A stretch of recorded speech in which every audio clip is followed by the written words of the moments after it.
ઉનાળાની કાળઝાળ ગરમી વચ્ચે અમદાવાદના ધંધુકામાં માનવતાની મિસાલ જોવા મળી છે.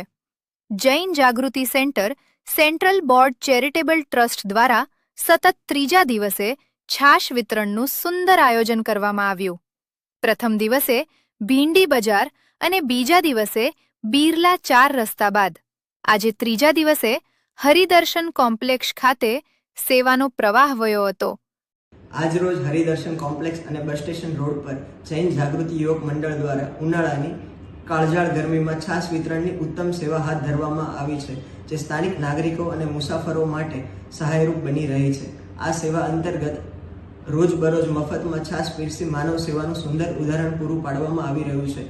ગરમીમાં પસાર થતા લોકોમાં આ પહેલ ખાસ ઉપયોગી સાબિત થઈ રહી છે, જે ખાસ ગરમીથી લોકોને હાઇડ્રેટ કરવાનું કામ કરશે.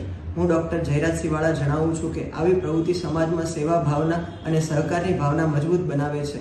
આજ રોજ જૈન જાગૃતિ યુવક મંડળના સભ્યો દ્વારા જે છાશ વિતરણનું ઉમદા કાર્ય થઈ રહ્યું છે, જે પ્રશંસા પાત્ર છે અને આ સેવા સતત ચાલુ રહે તેવી શુભેચ્છા વ્યક્ત કરું છું. સ્થાનિક લોકોમાં પણ આ સેવા પ્રવૃત્તિથી સકારાત્મક પ્રતિસાદ અને સંતોષ જોવા મળી રહ્યો છે. બોલું સ્ટાર્ટ.